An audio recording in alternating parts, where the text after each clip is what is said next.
Hello everybody. Here I am, home from my workout, and of course I've already had my post-workout meal, so now I'm ready to do a video for you. Today I've got two topics to cover. The first one is essential equipment, and the second topic is how to find a gym that's right for you. One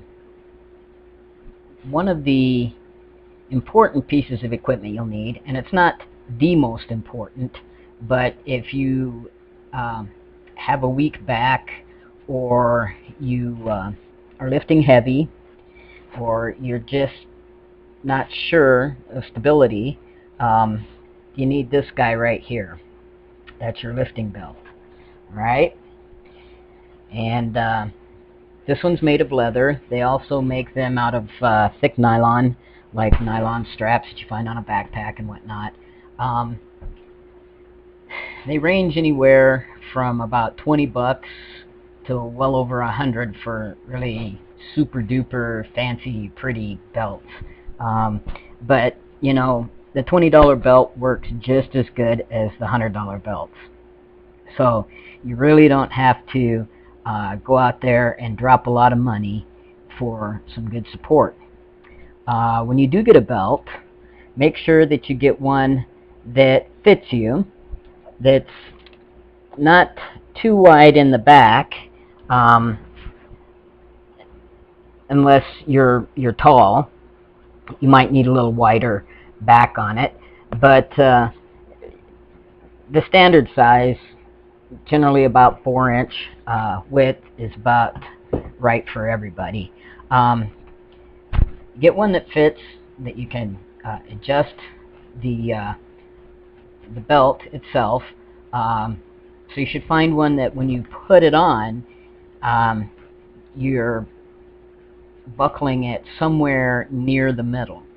That way, if heaven forbid you put on weight, you can expand it, or if you lose weight, you can tighten it down so it's snug again.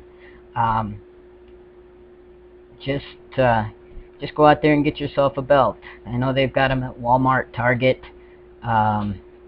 just about anywhere you get sporting goods, you can find yourself a belt. Alright? Now, of course, not everybody's going to need a belt unless you're lifting heavy, or, like I said, you have a weak back or a back injury, or you don't feel stable without one. If you're lifting light, or you're doing just kind of general fitness and weight loss, you probably won't need a belt at all. But for safety purposes, you know, I do recommend getting yourself a belt. The other thing, and these two items are the most important pieces of equipment that you need. Alright? And, I mean, you should not go to a single workout without these two pieces of equipment. The first one is a handy dandy pen. Alright? Or a pencil will work too. The other is a piece of paper or a notebook. I like these little notebooks because, you know, if I'm wearing shorts with pocket, it fits right in there. It doesn't take up too much room in my workout bag, and, you know, I can just toss it on the floor next to a piece of equipment I'm working out on. But you need to take this to every single workout regardless. This is your most important tool to measure whether or not you are making progress or you're making failures. Alright? Without a measurement tool, you have no idea where you stand. I mean, if you go in and you do your bench presses, and you don't write it down, you walk into the gym the next time to do your bench press workouts, and I mean, if you're like me, are you going to remember what you lifted last time? How many sets? How many reps? Probably not. So, if you don't have it written down, you won't know if you can increase the weight in reps or whether or not you need to decrease weight in reps. Alright? So without the little notebook, you're going to fail. Alright? You need to log every single workout.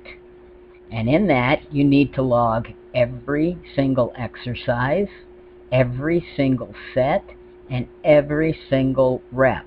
Alright? No excuses. This is the most important thing in your gym bag. Alright? It's not your shoes, it's not your socks, it's not your towel, it's not your jock strap, it's not your belt, it's not the latest headband, you know, or anything else. It's your logbook. I, of course, have graduated from the logbook to my phone. I have an Android phone, so I was able to download an app that I'm really happy with. And you can go to jeffit.com. I have to tilt it a little bit here. I don't know if you can really see it that well. Jeffit.com, Jefit,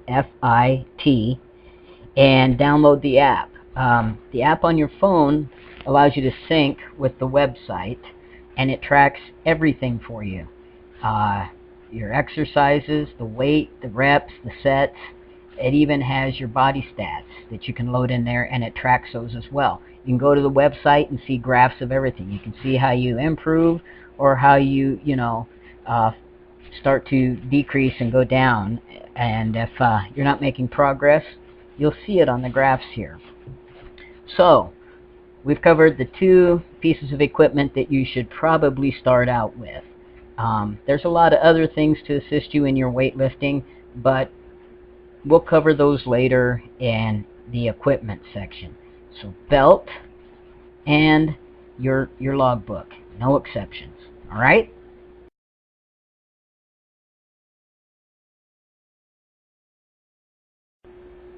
All right. Let's move on with part 2 of our little video here, how to find a gym that's right for you. Well, there's all kinds of gyms out there. There's the big high-end name gyms, there's the little neighborhood gyms, there's gyms at your apartment complex, gyms at your school, even a buddy's gym in his garage. How do you know which one's right for you? Well, pretty much what you got to do is just go and take a look. You should shop for a gym like you shop for a car. You need to go and you need to try them out. Some places will allow you a guest pass for a day. If not, just go in and ask them if you can have a tour of their facility. While you're there, take a look around. Take a look at the people that are there. Are they working out or are they standing around talking? Are they hanging out at the juice bar? Are they trying to pick each other up for dates? Are they posing in front of the mirror or are they prancing around in, the latest fashion in workout gear? If that's the kind of people at that gym, it's probably not the kind of gym you want to be at, alright? If you walk into a little neighborhood gym and you see people there in cut-off t-shirts, old gym shorts, and high-top Converse, and they're grunting and sweating and working hard, and everybody seems to be friendly, then that's probably where you want to be. I realize that you might be stuck having to work out at the school gym or your office gym or the gym at your complex, apartment complex where you live. If that's the case and that's all you've got, then we can make do with that. But the most important thing is that you feel comfortable at the gym, alright? You don't want to be at a gym where people look at you and snicker because you're not wearing the right workout outfit, or you actually get sweat on the equipment, alright? So make sure you find a gym that you feel comfortable in. You also want to take a look around at the equipment that's in the gym. Do they have free weights? Do they have cables? Do they have machines? Do they have dumbbells? Do they have kettlebells? Do they have an aerobics room?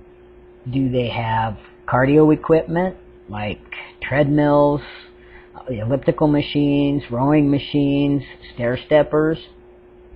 And do they offer anything else? Do they have a pool? Do they have a sauna? Do they have racquetball courts or things of that nature? You want to make sure that you're going to get the biggest bang for your buck as well. Alright? Another thing I realize is that you may not want a membership at a gym, or you're in a position where you can't afford a membership. That's okay. What we're going to do on this site is make it so everybody can work out no matter where they are. Whether you're at home, your garage, at a big fitness center, a neighborhood gym, or you're on the road. We'll make it so that you have a place to work out. So the thing to remember is, do they offer the most bang for your buck as far as equipment and the things they offer, and do you feel comfortable in that gym?